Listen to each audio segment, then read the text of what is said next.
Hey, welcome to the channel. Today we're going to talk about this Smith & Wesson Performance Center. This is the 327 Pug Nose.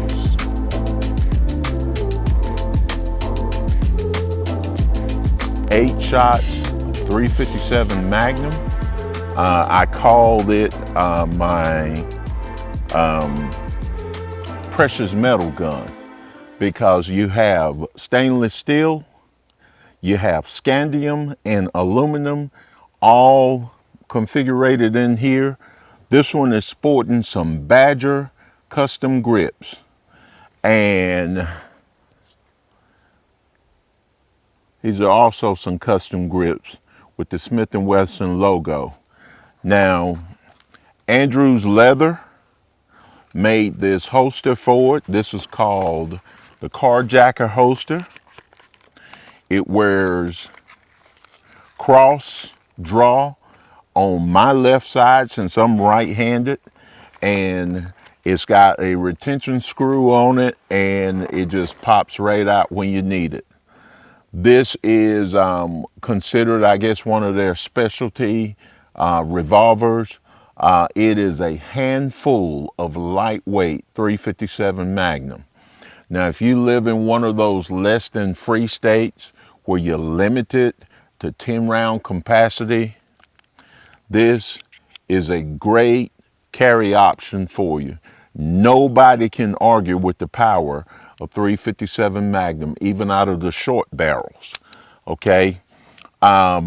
With this configuration also, if you know, is very lightweight. I'm going to put the specs in the description, but you drive a cab, those transports, pizza delivery guys, whatever, you're in an area where it's prone to a lot of carjacking and violence, this is a valuable option for you here.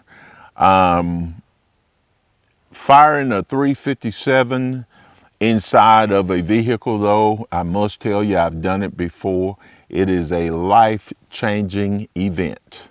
So be very careful. I would only do that only if absolutely necessary, because I'm not worried about the muzzle blast, but the sound is deafening fired from within a car. But the receiving end,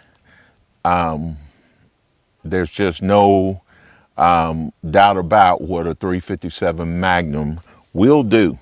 And this lightweight frame, what I'm going to do is show you the recoil. It fires 357 and 38 special, but what I have a tendency to do is just go straight 357 Magnum. This is not particularly a long event range gun, but I would get proficient with one. If you're going to carry one, get proficient with it, load it up with 357 Magnums, and just enjoy what you have here. Like I say, it's from the Performance Shop. They're very hard to come about, but my friend Eddie helped me out with this one, and my good friends over at Sampson Feed Mill in Salemburg, North Carolina, brought it home to me. So thank you all. And you all in Sampson County, stop by the feed mill sometimes. Some real good people working there. But other than that, that's pretty much all I have to say. But we're going to shoot this thing so you can see the recoil. It is a pug nose. It's made for close in work, but it will get the job done.